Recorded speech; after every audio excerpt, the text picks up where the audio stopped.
I'm off to Arkansas to begin a 3-night backpacking trip. Kelsey went into autopilot this morning and drove off in the car with all my camping gear. So hopefully I'll be leaving pretty soon.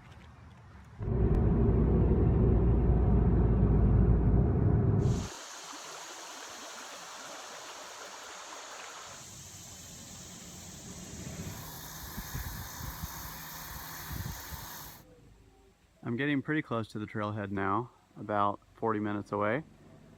This is the Sylamore Wilderness Management Area. The trail I'm hiking is the North Sylamore Creek Trail. So I guess the management area is also named after their creek. I'm finally on Cripple Turkey Road. It's a gravel off-road vehicle road, but at least they've kept the center mode. It really is a gorgeous day to hike. Perfectly blue skies, and it'll be tolerably cool underneath this canopy. Here's the trailhead. I learned a couple things driving through southern Missouri this morning. As you transition from Missouri to Missouri, you run out of Verizon signal. I think there was a solid 2 hours where I had no signal at all, but Google Maps is able to keep you on track. The other thing I learned is that Casey's general stores and gas stations are really in every little town of America, and that came in handy because about 2 hours into my drive, I realized I forgot my fuel bottle. So instead of being able to use a white gas stove, I'm gonna have to make a soda can stove and use a bottle of heat. This is super cool. This old oak tree fell down and peeled its root ball up. But what's really cool is it had really shallow roots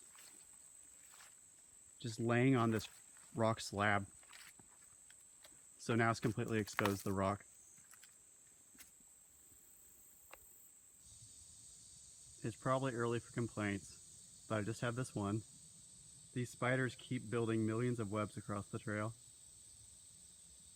Whenever you are 2 feet away from them, they're practically invisible.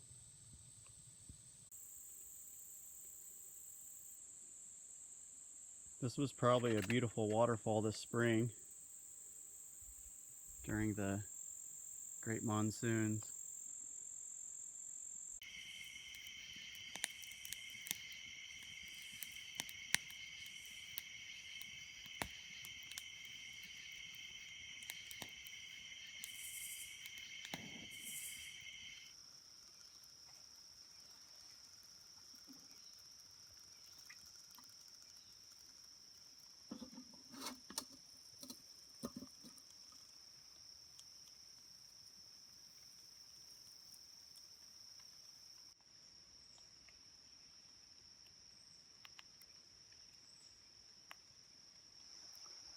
I'm just about ready to head out and put in some miles today. I've got my oatmeal all ready to go. Last night I camped by this little babbling stream. Combined with the cicadas and the frogs, it was actually a pretty noisy night. Getting into camp was really nice.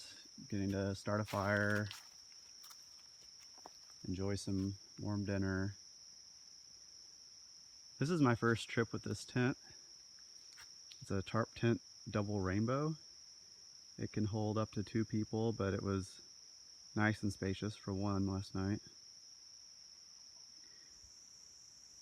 The amenities of this campground also include a natural urinal. So tonight Michael will be joining me.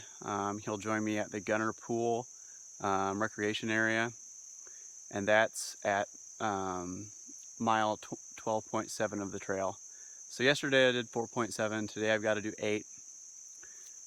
And this says there's 4.7 miles to the Bark Shed campground, so maybe I'll have lunch there. Today's already more scenic than yesterday. There's these towering bluffs, and occasionally I'm getting a glimpse of the river. Yesterday it was mostly a bushwhack. The forest was really dense, the trail was overgrown. It really wasn't a fun hiking day. There was a lot of poison ivy, spider webs hitting you in the face every 20 feet. But today so far is better.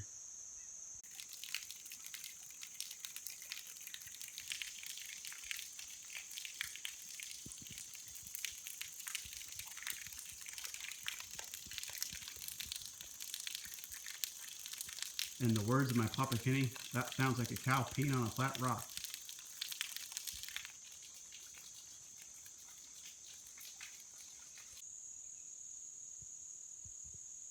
Seeing this white cliff through the bright green leaves is really pretty. There's also a lot of birds around here. Last night I had like probably 100 turkey mites on each ankle at these two areas. So until I took my sock off, I thought it was just going to be poison ivy since it was right at the sock line. But since it looks similar underneath my sock where there wasn't like poison ivy contacting my skin, it might just be the turkey mites.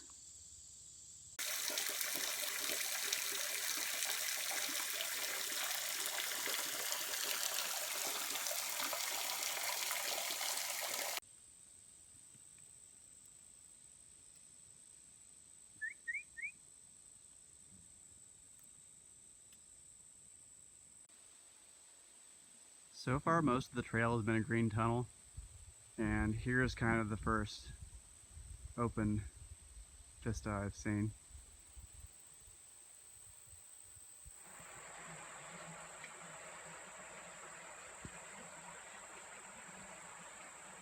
Looks like I've reached Barkshed Campground. Some nice swimming holes.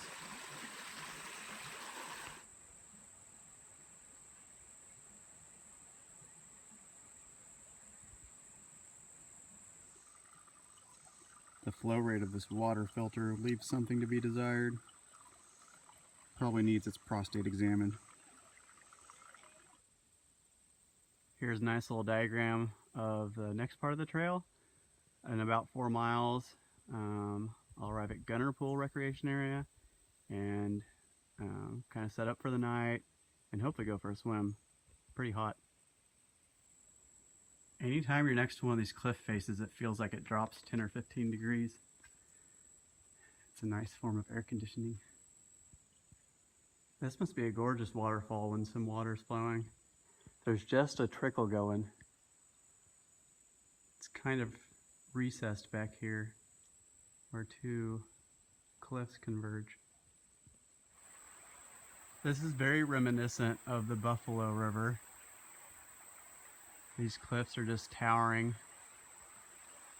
over the creek. And it's running pretty strong. You can't see it through the trees, but next to the creek there's just big beaches made out of pebbles. Really pretty.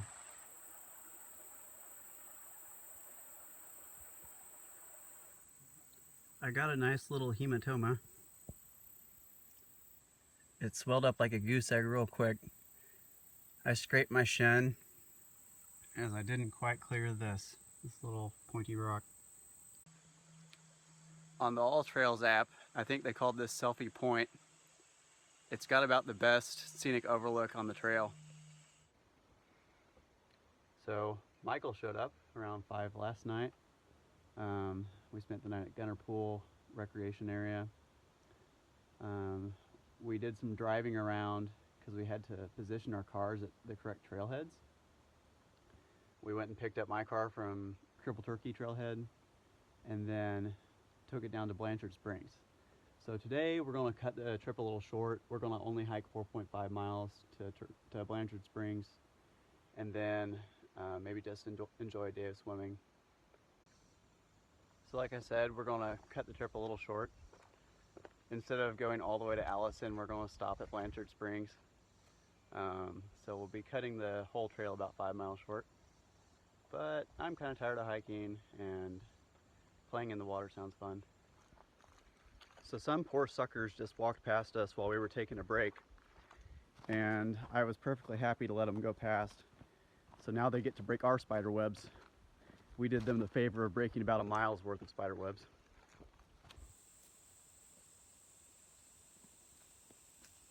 Very little of the trail so far has been actually next to the creek, but this is really gorgeous.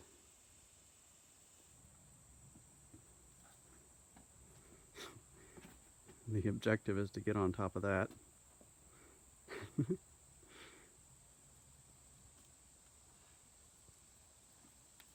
Hooray! You're gonna fall in on the way down. No, I won't. So in the skin, bones, and joint class of med school, they taught us that there are different terms for different sizes of blisters. Ah. So if you have a fluid-filled bump and it's small, it's called a vesicle.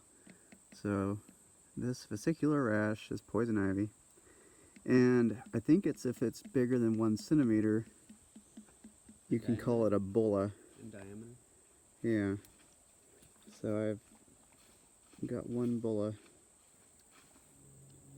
In addition to the poison ivy, I've also got all these little bumps. And I'm not sure if all those little bugs I found on myself were ticks or turkey mites. But Michael and I together used tweezers to pull like 50 off of me yesterday. They're pretty itchy.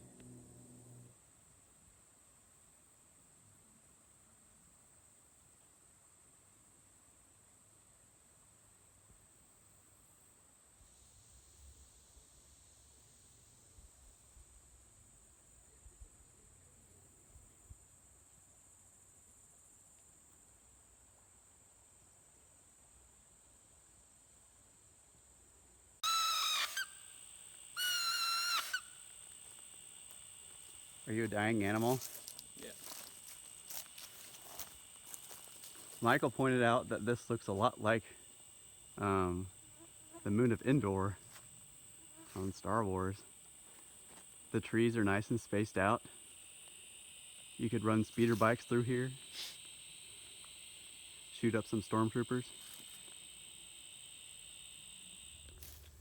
So we saw this cage from the road that we're hiking on, and this caught our attention. And then I came over here and read this. St. Swinsus Church Bingo Night, United States Forest Service. So I wonder if this is a cage where they put feral hogs for whatever reason. We got a little off track, and now we have about a mile of road walk. We considered hitchhiking, but my smell is so foul, I don't think anybody would touch me. We're back at the trailhead. We've got the air conditioning and blasting, and to end our day, we're going to check out Blanchard Springs Caverns.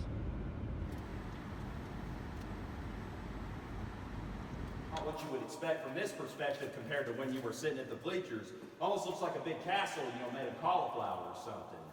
Now, from floor to ceiling, it's approximately 65 feet tall. And they say it's at least, 3 to 5 million years old is the best estimate they could come up with. If they wanted a more accurate estimate, they'd have to drill a large gaping hole in the center of it and take out a significant, sample, which would do more harm to it appearance-wise than anything. As you're walking along the handrails, you can see about 3 more distinctive piles of that bat guano. And then behind you, there's an even bigger pile. Carrie's gonna light up really quick. Now, you can see that where that white fungus is, that's actually a fresh bat guano. That's a white fungus that forms naturally. And about a week or so ago, something to do with the weather, like we got some rain, and it forced some of the bats into this part of the cave. And there were like thousands and thousands, hanging above that bat guano pile back here. And we came, this one lady and I happened to be the first ones, on the dripstone tour for that day. We came in here and they were just swarming everywhere. I'd never seen anything like it, so it's definitely remarkable. You see all these little stalactites growing down from the ceiling we call soda straws because they start out hollowing out from the inside out like a straw, and you could probably drink through one like a straw. You see water dripping from the tips of them. You never know, many, many years from now, they could be grown and developed to the point to where they're covering up this entire room for anyone to see.